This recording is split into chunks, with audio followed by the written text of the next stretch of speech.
నమస్తే, welcome to PCW news. ముందుగా headline.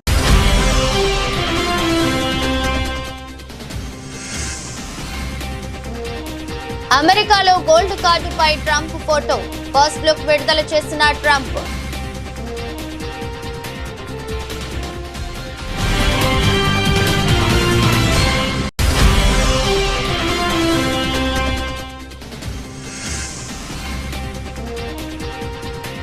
బంధాలు బలహీనపడ్డ వేళ మోదీతో భేటీ అయిన బంగ్లాదేశ్ తాత్కాలిక ప్రభుత్వ అధినేత.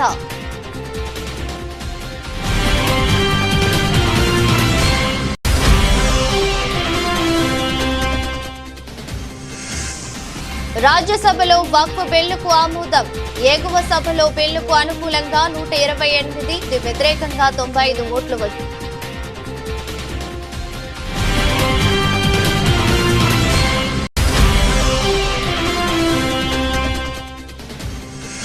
హైదరాబాద్ ఉమ్మడి రంగారెడ్డి జిల్లాల పార్టీ ముఖ్య నేతలతో కేసీఆర్ సమావేశం. రజతోత్సవ మహాసభ గురించి నేతలకు కేసీఆర్ దిశానిర్దేశం.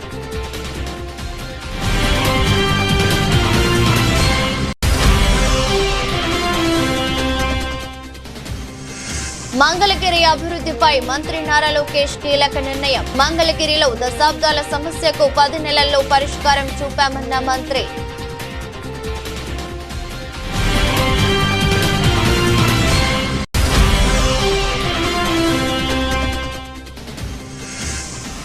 తెలంగాణలో మరో 2 రోజులు వడగండ్ల వానలు.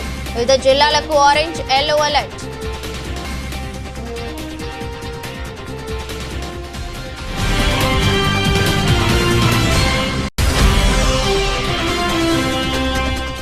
జలహారతి కార్పొరేషన్ ఏర్పాటు చేసేందుకు ఏపీ మంత్రివర్గం ఆమోదం. పోలవరం, బనకచెర్ల అనుసంధాన ప్రాజెక్టు రూపకల్పన చేయనున్నట్లు తెలిపిన మంత్రి పార్థసారథి.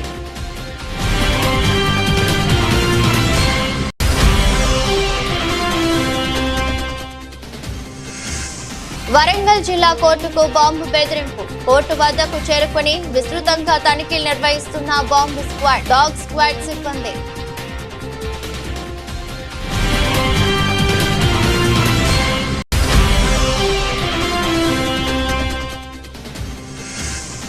వైఎస్ జగన్ ను విమర్శించే అర్హత లోకేష్ కు లేదు. అధికార గర్వంతో అసంబద్ధ ప్రేలాపాలనలు చేస్తున్నారంటూ మాజీ మంత్రి అంబటి రాంబాబు ఫైర్.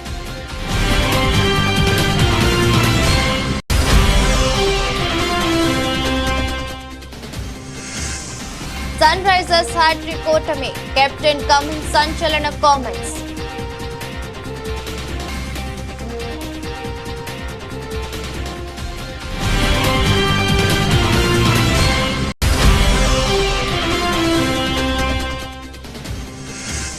తిరుమల శ్రీవారి సేవలో పూజా హెగ్డే. విఐపి విరామ దర్శన సమయంలో శ్రీవారి సేవలో పాల్గొన్న టాలీవుడ్ స్టార్ నటి.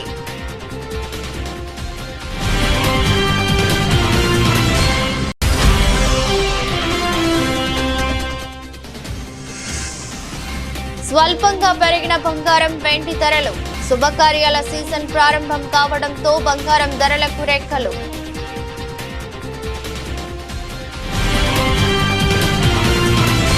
గ్రీన్ కార్డు ఉన్నంత మాత్రాన అమెరికా పౌరసత్వం ఉన్నట్టు కాదని ట్రంప్ సర్కారు స్పష్టం చేసిన సంగతి తెలిసిందే.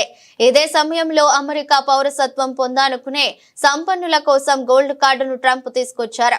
$5 మిలియన్ చెల్లించి ఎవరైనా ఈ కార్డును కొనుగోలు చేయవచ్చు. ఈ కార్డు కొన్న వారికి అమెరికా పౌరసత్వం లభిస్తుంది. ముఖ్యంగా రష్యా, భారత్ కు చెందిన సంపన్నులు ఈ కార్డులను భారీ సంఖ్యలో కొనుగోలు చేయవచ్చనే అంచనాలు ఉన్నాయి. మరోవైపు ఈ కార్డు ఫస్ట్ లుక్ ను ట్రంప్ విడుదల చేశారు. ఈ కార్డుపై ట్రంప్ ముఖ చిత్రం ఉండటం ప్రత్యేక ఆకర్షణగా నిలిచింది. కార్డుపై ట్రంప్ కార్డ్ అని రాసి ఉంది. ట్రంప్ సంతకం కూడా కార్డుపై ఉంది. అమెరికా అధ్యక్షుడి అధికార విమానం ఎయిర్ ఫోర్స్ 1 లో విలేకరులతో మాట్లాడుతూ గోల్డ్ కార్డును ట్రంప్ చూపించారు. ఈ కార్డును $5 మిలియన్ ఎవరైనా కొనుగోలు చేయవచ్చని ఈ సందర్భంగా ఆయన తెలిపారు. తొలి కార్డును తానే కొనుగోలు చేశానని, రెండో కార్డును ఎవరు కొంటారో తెలియదని చెప్పారు. ఈ కార్డును ట్రంప్ కార్డుగా ఆయన అభివర్ణించారు. ఈ కార్డు ఏమిటో మీకు తెలుసా? ఇది గోల్డ్ కార్డు, ట్రంప్ కార్డు అని చెప్పారు. $5 మిలియన్ మీ వద్ద ఉంటే ఈ కార్డు మీదే అని వ్యాఖ్యానించారు.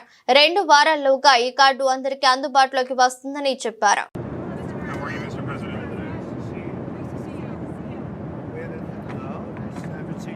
while. $5 million. For $5 million, this could be yours. That was the first of the cards. You know what that card is? Gold card. It's the gold card. The Trump card, gold card. Who's the first buyer? Me. Who's the second? First. I don't know, but I'm the first buyer. It'll be out in about less than 2 weeks, probably. Pretty exciting, right? You ready for some questions? Anybody want to buy one? Okay, let's go. Bangladesh మాజీ ప్రధాని షేక్ హసీనా గద్దె దిగిపోయిన తర్వాత భారత్ బంగ్లాదేశ్ మధ్య సంబంధాలు పూర్తిగా దిగజారిపోయాయి. China, Pakistan కు అనుకూలంగా బంగ్లాదేశ్ తాత్కాలిక ప్రభుత్వాధినేత Mohammed Yunus stand తీసుకున్నారనే ప్రచారం పెద్ద ఎత్తున సాగుతుంది. ఈ నేపథ్యంలో భారత ప్రధాని నరేంద్ర మోదీతో యూనస్ భేటీ అయ్యారు. బ్యాంకాక్ లో జరుగుతున్న బీమ్స్టెక్ సమ్మిట్ సందర్భంగా వీరిద్దరూ ప్రత్యేకంగా సమావేశమయ్యారు. ఈ సందర్భంగా వీరితో పాటు విదేశాంగ మంత్రి జైశంకర్, జాతీయ భద్రతా సలహాదారు అజిత్ ధోవల్ కూడా ఉన్నారు. బంగ్లాదేశ్ పాలన బాధ్యతలను యూనస్ తీసుకున్న తర్వాత మోదీ యూనస్ ల మధ్య సమావేశం జరగటం ఇదే తొలిసారి. చైనాకు బంగ్లాదేశ్ దగ్గరవుతున్న సమయంలో జరిగిన ఈ భేటీ అత్యంత ప్రాధాన్యతను సంతరించుకుంది. యూనస్ ఇటీవల చైనా పర్యటన సందర్భంగా చేసిన వ్యాఖ్యలు భారత్ కు ఆగ్రహం తప్పించాయి. భారత్ లోని ఈశాన్య రాష్ట్రాలకు సముద్ర తీరం లేదని, సముద్రానికి వారు చేరుకునే అవకాశం లేదని చెప్పారు. బంగాళాఖాతంలో తీర ప్రాంతం బంగ్లాదేశ్ కు ఉందని, చైనా తన కార్యకలాపాలను విస్తృతపరుచుకోవడానికి బంగ్లాదేశ్ అనువైన దేశమని అన్నారు. కేంద్ర ప్రభుత్వం ప్రతిష్టాత్మకంగా తీసుకున్న వక్ఫ్ బిల్లుకు రాజ్యసభ ఆమోదం తెలిపింది. బిల్లుకు అనుకూలంగా 128, వ్యతిరేకంగా 95 ఓట్లు వచ్చాయి. కాగా లోక్సభలో సజావుగా ఆమోదం పొందిన వక్ఫ్ బిల్లు 24 గంటల తర్వాత ఎగువ సభలో కూడా ఆమోదం పొందడం విశేషం. సుదీర్ఘ చర్చ అనంతరం రాజ్యసభలో ఈ బిల్లుకు ఆమోదం లభించింది.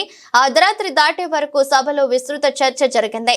మైనార్టీ వ్యవహారాల మంత్రి కిరణ్ రిజిజు వక్ఫ్ బిల్లుపై చర్చను ప్రారంభిస్తూ బిల్లు ముస్లిం ప్రయోజనాలకు హాని కలిగిస్తుందనే ఆరోపణలను తోసిపుచ్చారు. వక్ఫ్ బోర్డు నిర్వహణ, సృష్టి, లబ్దారులు అంతా ముస్లింలే ఉంటారని, ముస్లిమేతరులు దాని వ్యవహారాల్లో జోక్యం చేసుకోలేరని నొక్కి చెప్పారు. ఈ బిల్లు మతానికి సంబంధించినది కాదన్న మంత్రి, ఆస్తి దాని నిర్వహణకు సంబంధించినదని, అవినీతిని నిర్మూలించడమే లక్ష్యంగా పెట్టుకుందని స్పష్టం చేశారు. ఒక ఆస్తిని వక్ఫ్ గా ప్రకటించే ముందు యాజమాన్య రుజువు అవసరం అవుతుందని ఆయన తెలిపారు. ఇక చర్చ సందర్భంగా మంత్రి రిజిజు, మరో కేంద్ర మంత్రి అమిత్ షా నిన్న వక్ఫ్ లేబుల్ చేయబడిన ఆస్తుల జాబితాను ప్రకటించారు. వాటిలో ఢిల్లీలోని లుటియన్స్ జోన్ లోని ఆస్తులు, తమిళనాడులోని 400 సంవత్సరాల పురాతన ఆలయం, 5 స్టార్ స్థాపన కోసం భూమి, పాత పార్లమెంట్ భవనం కూడా ఉన్నాయి. वक्फ बोर्ड जो है एक स्टेचुटरी बॉडी होता है और आप स्टेचुटरी बॉडी को कहते हैं कि सिर्फ मुसलमान ही रहना चाहिए. अगर उसमें सिर्फ मुसलमान ही होते हैं और वक्फ बोर्ड का जो अगर जमीन का विवाद एक हिंदू और एक मुस्लिम बोर्ड का बीच में अगर विवाद होता तो आप उसको कैसे ठीक करेंगे? क्योंकि विवाद तो सिर्फ मुसलमान आपस में सिर्फ नहीं होता है. वक्फ बोर्ड का जो विवाद होता है वो गैर मुसलमान के साथ भी होता है. तो आप चाहता है कि इसका निर्णय ट्राइब्यूनल और वक्फ बोर्ड में सिर्फ मुसलमान ही बैठे और हिंदू का साथ विवाद होगा, बाकी किसी धार्मिक ग्रुप के लोगों के साथ विवाद होगा, तो तय कैसे होगा? ये जो गवर्नमेंट का स्टैट्यूटरी बॉडी होता है ये सेकुलर होना चाहिए, इसमें सब लोग बैठना चाहिए. फिर भी हमने कहा कि रेस्ट्रिक्शन किया है कि यहाँ इतना ही गैर मुस्लिम हो सकता है.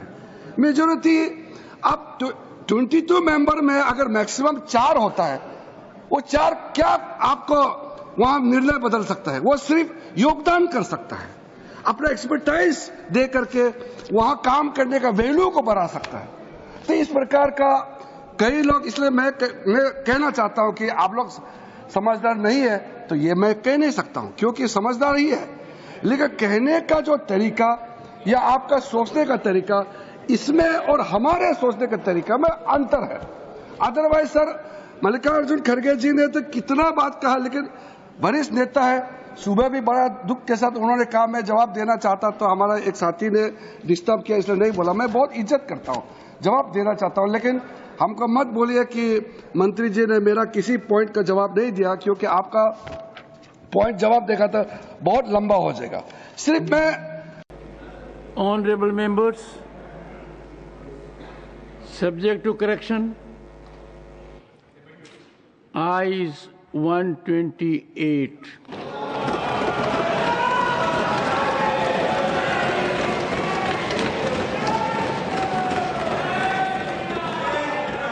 Noes 95.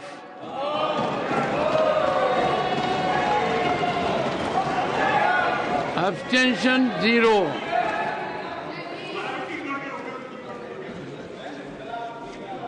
The bill is passed.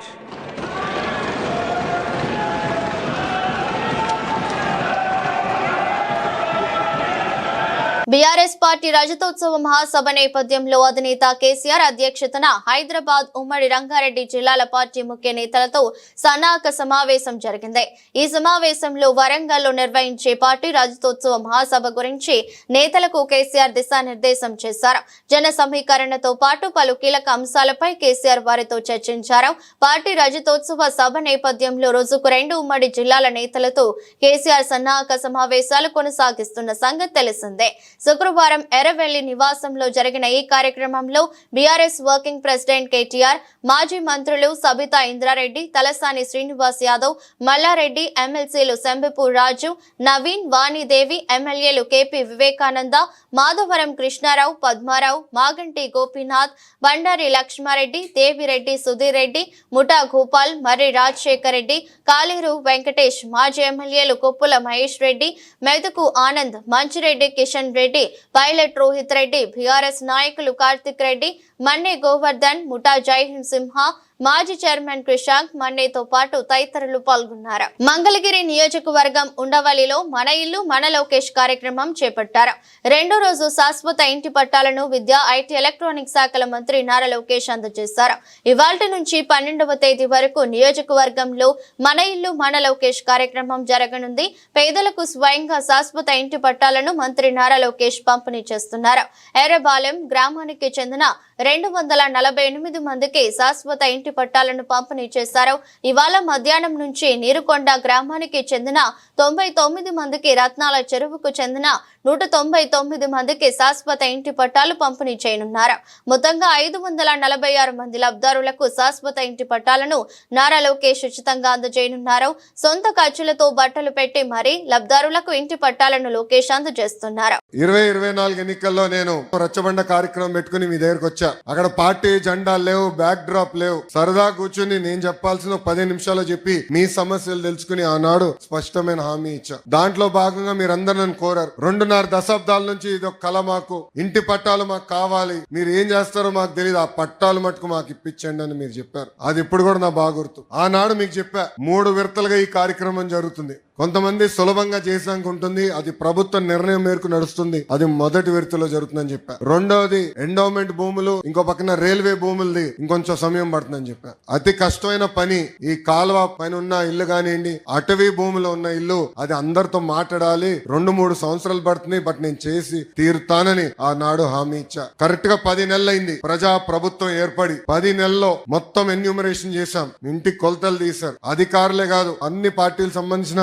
నాయకులు వచ్చారు, కొలతలు తీశారు, వివరాలు కనుక్కున్నారు. ఆ వివరాలు తెలుసుకున్న తర్వాత నేనే స్వయంగా రెవెన్యూ మంత్రి అనగాని సత్యప్రసాద్ గారితో, గౌరవ ముఖ్యమంత్రి గారితో అనేక సార్లు మాట్లాడి ఏకంగా అది కేబినెట్ కి తీసుకెళ్లి కేబినెట్ లో ఆమోదం తెలిపిన తర్వాతనే ఈ కార్యక్రమం మన ముందలు తీసుకెళ్లే పరిస్థితి. మీరందరూ ఒక్కసారి గుండెపై చేపెట్టి ఆలోచించారు. గత 2.5 దశాబ్దాలుగా మీకున్న కళ ఇది. అనేక మంది నాయకులు మీరు కలిశారు. జిరాక్స్ ప్రింటింగ్లకే విపరీతంగా ఖర్చు అయిపోయింది, కాగితాలు ఇచ్చేదని ఖర్చు అయింది. అలాంటిది వేదికమైన నాయకులందరం మేము కష్టపడి, మీ దగ్గర ఒక బాటిల్ నీళ్లు కూడా మేము తాగలేదు, మీకోసం కష్టపడి అవినీతి లేకుండా ఈ రోజు మీకు ఇల్లు పట్టాలు మేము ఇస్తున్నాం. పెద్దలు ఇప్పుడే చెప్పారు, దాదాపు మొదటి విడతలో మార్కెట్ విలువ 1000 కోట్లు విలువైన ఆస్తిని ఈ రోజు మీకు శాశ్వతంగా హక్కు కూటమి ప్రభుత్వం అందజేస్తుంది. తెలంగాణలో ద్రోణి ప్రభావంతో పలు జిల్లాల్లో గురువారం ఈదురుగాలులతో కూడిన వర్షం బీభత్సం సృష్టించిన విషయం తెలిసిందే. ఉరుములు మెరుపులతో కూడిన వాన దంచి కొట్టింది. హైదరాబాద్ తో పాటు ఉమ్మడి మహబూబ్ నగర్, ఉమ్మడి మెదక్, నిజాం నిజామాబాద్, యాదాద్రి, భువనగిరి, ములుగు జిల్లాల్లో మోస్తారు నుంచి భారీ వర్షం కురిసింది. ఇక రాగల 2 రోజుల్లో వడగండ్ల వానలు కురిసే అవకాశం ఉందని హైదరాబాద్ వాతావరణ కేంద్రం హెచ్చరించింది. ఈ మేరకు వివిధ జిల్లాలకు ఆరెంజ్, ఎల్లో హెచ్చరికలు జారీ చేసింది. గురువారం ఆదిలాబాద్, కుమ్రం భీం, ఆసిఫాబాద్, నిజామాబాద్, కామారెడ్డి, వికారాబాద్, నిర్మల్, మంచిర్యాల, సంగారెడ్డి, మెదక్, మహబూబ్ నగర్ జిల్లాలో వడగండ్ల వాన కురిసే అవకాశం ఉందని తెలిపింది. ఈ మేరకు ఆయా జిల్లాలకు ఆరెంజ్ అలర్ట్ జారీ చేసింది. శుక్రవారం నల్గొండ, సూర్యాపేట, హనుమకొండ, భువనగిరి, ఆదిలాబాద్, ఆసిఫాబాద్, నిర్మల్, రంగారెడ్డి, హైదరాబాద్, మల్కాజ్గిరి, జనగాం, వికారాబాద్ తదితర జిల్లాల్లో ఉరుములు, ఈదురుగాలులతో కూడిన వర్షాలు పడతాయని తెలిపింది. ఈ మేరకు ఆయా జిల్లాలకు ఎల్లో అలర్ట్ జారీ చేసింది. ఏపీ సీఎం చంద్రబాబు అధ్యక్షతన జరిగిన కేబినెట్ సమావేశంలో పలు కీలక అంశాలకు మంత్రివర్గం ఆమోదం తెలిపింది. ఈ విషయమై మంత్రి పార్థసారథి మీడియా సమావేశంలో మాట్లాడుతూ జలహారతి కార్పొరేషన్ ఏర్పాటు చేసేందుకు మంత్రివర్గం ఆమోదం తెలిపిందన్నారు. జలహారతి కార్పొరేషన్ ద్వారా పోలవరం, బనకచర్ల అనుసంధాన ప్రాజెక్టు రూపకల్పన చేస్తామన్నారు. ప్రెస్టీజియస్ ప్రాజెక్ట్ ఈ రాష్ట్రంలో అన్ని ప్రాంతాలు సర్వతోముఖ అభివృద్ధి చెందటానికి ముఖ్యమంత్రి గారు పడుతున్న తాపత్రయం కానివ్వండి, లేకపోతే ఆయన చేస్తున్న ఆలోచనలు కానివ్వండి, పోలవరం బనకచర్ల లింక్ ఉందో ఆ ప్రాజెక్టు నిర్మాణం కానివ్వండి, సర్వే కానివ్వండి, ఇవన్నీ చేయటానికి ఒక కంపెనీని ఏర్పాటు చేయాలని చెప్పేసి జలహారతి కార్పొరేషన్ పేరుతో స్పెషల్ పర్పస్ వెహికల్ ఏర్పాటు చేసేందుకు ఒక ప్రతిపాదన కేబినెట్ దగ్గరికి వచ్చింది. దాన్ని ఆమోదించుకోవడం జరిగిందని చెప్పేసి మనం చేస్తాం. ఈ ప్రాజెక్టు ఎవరు ఊహించిన విధంగా మరి రాష్ట్రంలో ఉన్న జలవనరులన్నింటినీ వినియోగించుకుని అన్ని ప్రాంతాలు కూడా అభివృద్ధి చెందాలనే లక్ష్యంతో ప్రత్యేకంగా రాయలసీమ ఇప్పుడు దాకా ఏదైతే మనం కరువు సీమగా మనం అనుకుంటూ ఉండేవాళ్ళమో దీన్ని రత్నాల సీమగా మార్చాలనే లక్ష్యంతో, అక్కడ కూడా పుష్కలంగా నీళ్లు లభించాలనే లక్ష్యంతో ఈ ప్రాజెక్ట్ ని ముఖ్యమంత్రి గారు చాలా సీరియస్ గా తీసుకున్నారని చెప్పేసి తీసుకుంటమే కాకుండా ఈ 4 సంవత్సరాల్లో కూడా ఈ ప్రాజెక్ట్ మీద కన్సిడరబుల్ పురోగతి రావాలనే లక్ష్యంతో ఈ ప్రభుత్వం పనిచేస్తుందని చెప్పేసి మనం చేస్తాం. అంటే ఒక అనుభవజ్ఞుడైన ముఖ్యమంత్రి రాష్ట్ర పగ్గాలను చేపడితే రాష్ట్రానికి ఏ విధమైన మేలు జరిగింది అనడానికి ఈ ఆలోచన ఒక నిదర్శనం అని చెప్పేసి కూడా ఈ సందర్భంగా తెలియజేస్తా ఉన్నాను. ప్రతి సంవత్సరం కూడా గత 100 సంవత్సరాలు మనం తీసుకున్నట్లయితే ప్రతి సంవత్సరం 1000 నుంచి 2000 టీఎంసీల నీళ్లు వృధాగా సముద్రంలోకి వెళ్ళిపోతా ఉంటాయి. ఎన్ని ప్రాజెక్టులు తెలంగాణలో కట్టారు, పైన మహారాష్ట్రలో కట్టారు, ఏ రాష్ట్రాల ద్వారా ఈ నది ప్రవహిస్తుందో అక్కడ అన్ని కూడా ప్రాజెక్టులు కట్టారు విత్ పర్మిషన్ విత్ అన్ని కూడా. అయినా కూడా అన్ని ప్రాజెక్టులు కట్టినా నీటిని వినియోగించుకోగా ఇంకా 100 సంవత్సరాలు మనం హిస్టరీ తీసుకుంటే 1000 నుంచి 2000 టీఎంసీల నీళ్లు వృధాగా సముద్రంలోకి వెళ్ళిపోతా ఉన్నాయి. సో అటువంటి వాటర్ ని తీసుకుని ఇతర రాష్ట్రాలతో ఎక్కడ కూడా మనకి వివాదం లేకోకుండా ఈ ప్రాజెక్ట్ ని రాయలసీమ అభివృద్ధి కోసం వినియోగించాలనే లక్ష్యంతో ఈ ప్రాజెక్ట్ ని టేకప్ చేయబోతుందని చెప్పేసి మనం చేస్తాను. మరి దీనికి దాదాపు 80,000 కోట్ల రూపాయలు ఖర్చు అవుతుందని చెప్పేసి కూడా ప్రాథమిక అంచనాలు ఉన్నాయి. మరి దీన్ని ముఖ్యమంత్రి గారు తర్వాత డిప్యూటీ చీఫ్ మినిస్టర్ గారు తమ పరపతిని కేంద్ర ప్రభుత్వంలో, ఎందుకంటే ఎన్డీఏ కూడా మన భాగస్వామి కాబట్టి ప్రధానమంత్రి గారిని అదేవిధంగా కేంద్ర ఆర్థిక మంత్రి గారిని ఒప్పించి ఈ ప్రాజెక్ట్ ని కేంద్ర సహకారం లేకపోతే ప్రైవేట్ భాగస్వామ్యం రాష్ట్ర ప్రభుత్వం ఏ విధంగా చేయాలనే ఆలోచనతో ఈ కంపెనీని స్థాపించడమే కాకుండా ఈ 4 సంవత్సరాల్లో దీని మీద పురోగతి సాధించాలనేది ముఖ్యమంత్రి గారి లక్ష్యం అని చెప్పేసి కూడా ఈ సందర్భంగా నేను తెలియజేస్తా ఉన్నాను. వరంగల్ జిల్లా కోర్టుకు బాంబు బెదిరింపు ఫోన్ కాల్ వచ్చింది. దీంతో పోలీసులు, లాయర్లు, కోర్టు సిబ్బంది అప్రమత్తమయ్యారు. కోర్టు వద్దకు చేరుకున్న బాంబ్ స్క్వాడ్, డాగ్ స్క్వాడ్ సిబ్బంది విస్తృతంగా తనిఖీలు నిర్వహిస్తున్నారు.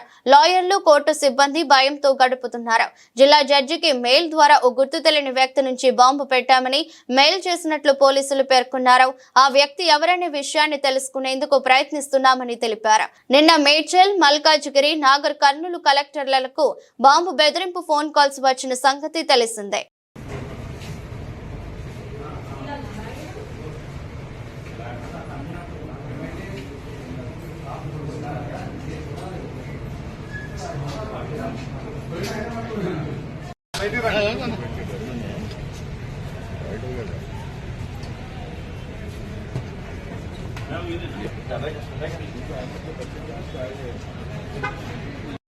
మంత్రి నారా లోకేష్ అధికార గర్వంతో పిచ్చి ప్రేలాపనలు చేస్తున్నారని మాజీ మంత్రి వైఎస్ఆర్సీపీ గుంటూరు జిల్లా అధ్యక్షుడు అంబటి రాంబాబు తీవ్ర స్థాయిలో మండిపడ్డారు. గుంటూరు క్యాంపు కార్యాలయంలో గురువారం మీడియాతో మాట్లాడుతూ వాపును చూసి తన బలుపుగా నారా లోకేష్ భ్రమపడుతున్నాడని ఆగ్రహం వ్యక్తం చేశారు. ప్రజాదరణ ఉన్న వైఎస్ జగన్ ను విమర్శించే అర్హత లోకేష్ కు లేదని అన్నారు. నిజంగా బలం అనుకొని, వాపును బలం అనుకొని, ఒళ్ళు బలిసి ఇష్టం వచ్చినట్టుగా మాట్లాడేటటువంటి ప్రయత్నం చేస్తున్నాడు. అయ్యా నారా చంద్రబాబు నాయుడు గారి కుమారులు లోకేష్ గారు, వాట్ ఈజ్ యువర్ స్థాయి? మీ స్థాయి ఏంటో ఒకసారి తెలుసుకోండి. మీరు అడ్డదారిలో కౌన్సిల్కి వచ్చారు, మంత్రి అయ్యారు, పంచాయతీరాజ్ శాఖను డీల్ చేశారు. ఎంత అపాస్పాలైందో మంత్రివర్గం, ప్రభుత్వం అందరికీ గుర్తుండే ఉంటుంది. ఆ మంత్రిగా ఉన్నప్పుడే మంగళగిరిలో పోటీ చేశారు, ఘోరంగా ఓడిపోయారు. ఘోరంగా ఓడిపోవటమే కాదు, అసలు తెలుగుదేశం అంత భయంకరంగా ఓడిపోవడానికి నారా లోకేష్ గారు కూడా ఒక కారకులు అనేటువంటి మంచి పేరు తెచ్చుకున్నారు.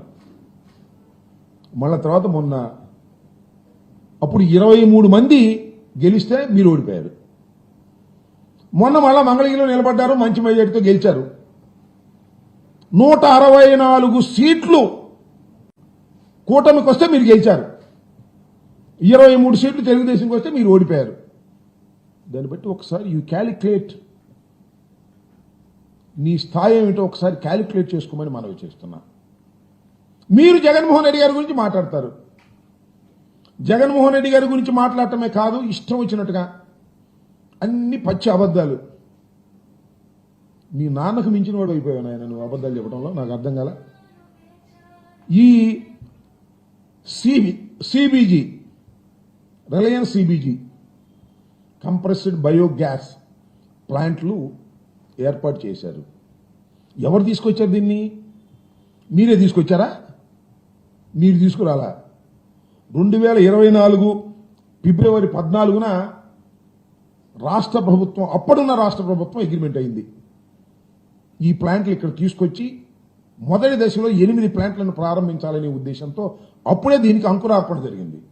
ఇవాళ నేనే తీసుకొచ్చాను అని కథలు చెప్పేటటువంటి ప్రయత్నం చేస్తున్నారు. ఎందుకు ఇంత పచ్చి అబద్ధాలు అన్నారు? ఐపీఎల్ 2025లో తన తొలి మ్యాచ్ లో భారీ విజయం సాధించిన సన్ రైజర్స్ హైదరాబాద్ ఆ తర్వాత గాడి తప్పింది. ఆ తర్వాత ఆడిన 3 మ్యాచ్ల్లోనూ ఘోర పరాజయం పాలైంది. ఎల్ఎస్జీ పై 5 వికెట్లు, డీసీ పై 7 వికెట్లు. నిన్న కేకేఆర్ చేతిలో 80 పరుగుల భారీ తేడాతో ఓటమి పాలైంది. ఇలా హ్యాట్రిక్ ఓటముల నమోదు చేయడం పట్ల అభిమానులు ఆందోళన వ్యక్తం చేస్తున్నారు. ఈ నేపథ్యంలో sunrisers captain Pat Cummins తన జట్టు ప్రదర్శన పట్ల అసంతృప్తి వ్యక్తం చేశారు. తమ జట్టు అత్యుత్తమ ప్రదర్శనకు దూరంగా ఉందని పేర్కొన్నారు.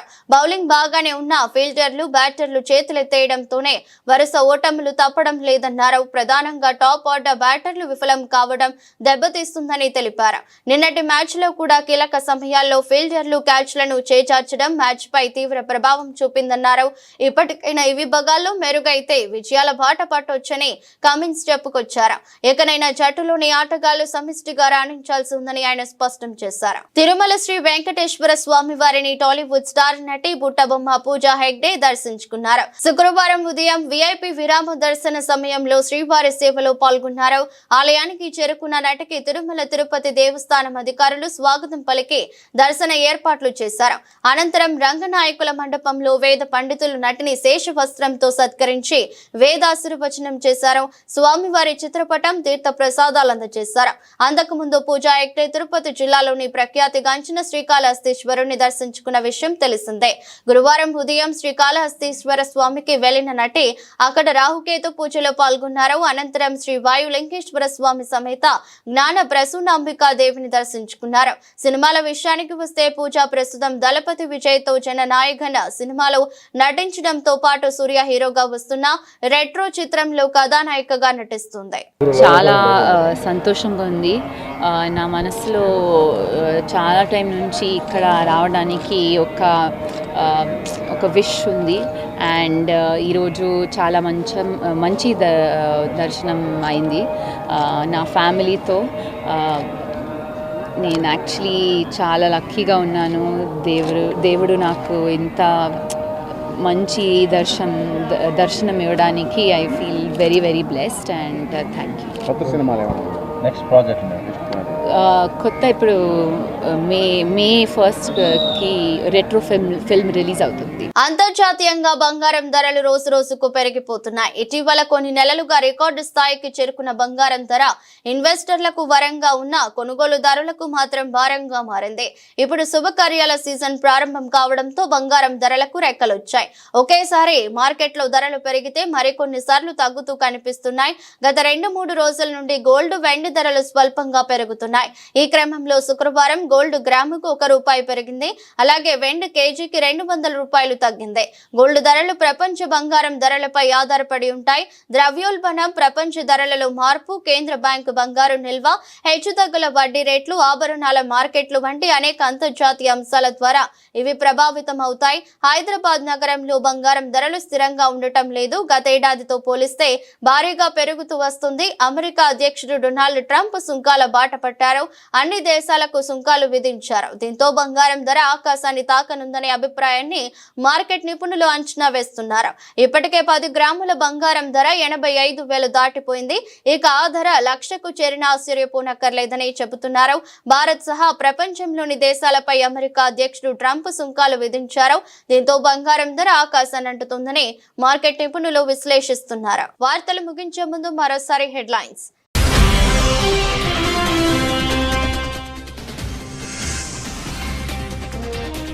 అమెరికాలో గోల్డ్ కార్డుపై ట్రంప్ ఫోటో, ఫస్ట్ లుక్ విడుదల చేసిన ట్రంప్.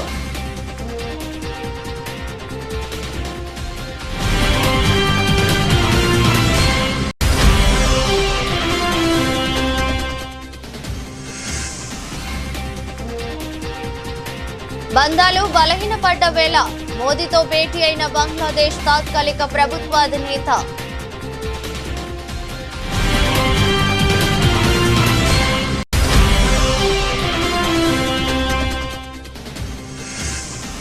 రాజ్యసభలో వక్ఫ్ బిల్లుకు ఆమోదం. ఎగువ సభలో బిల్లుకు అనుకూలంగా 128, వ్యతిరేకంగా 95 ఓట్లు వచ్చాయి.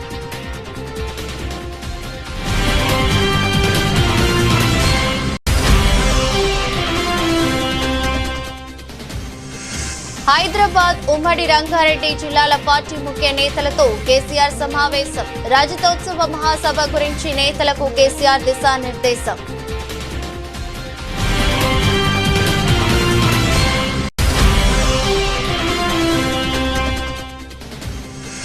మంగళగిరి అభివృద్ధిపై మంత్రి నారా లోకేష్ కీలక నిర్ణయం. మంగళగిరిలో దశాబ్దాల సమస్యకు 10 నెలల్లో పరిష్కారం చూపామన్న మంత్రి.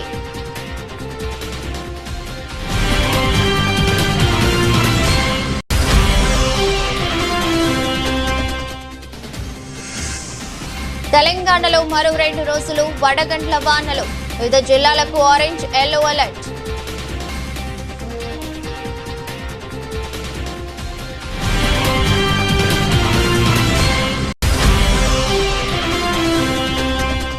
జలహారతి కార్పొరేషన్ ఏర్పాటు చేసేందుకు ఏపీ మంత్రివర్గం ఆమోదం. పోలవరం, బనకచర్ల అనుసంధాన ప్రాజెక్టు రూపకల్పన చేయనున్నట్లు తెలిపిన మంత్రి పార్థసారథి.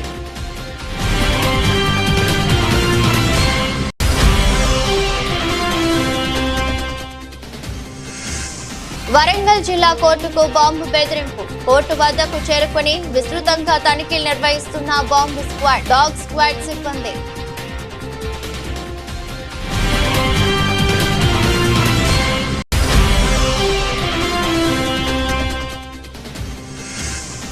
వైఎస్ జగన్ ను విమర్శించే అర్హత లోకేష్ కు లేదు.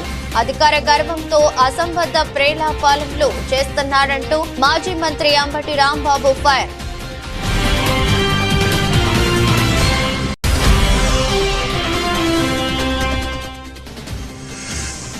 సన్ రైజర్స్ హ్యాట్రిక్ ఓటమి. కెప్టెన్ కమిన్స్ సంచలన కామెంట్స్.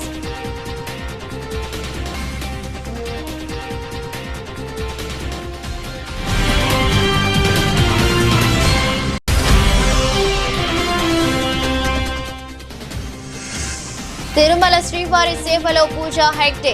వీఐపీ విరామ దర్శన సమయంలో శ్రీవారి సేవలో పాల్గొన్న టాలీవుడ్ స్టార్ నటి.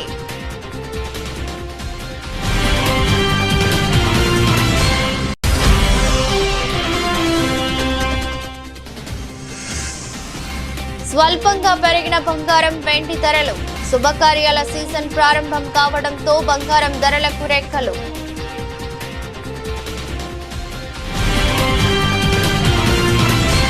ఇదరస్ట్ బులెటిన్ మరో బులెటిన్లో మళ్ళీ కలుద్దాం. అంతవరకు సెలవు. నమస్కారం.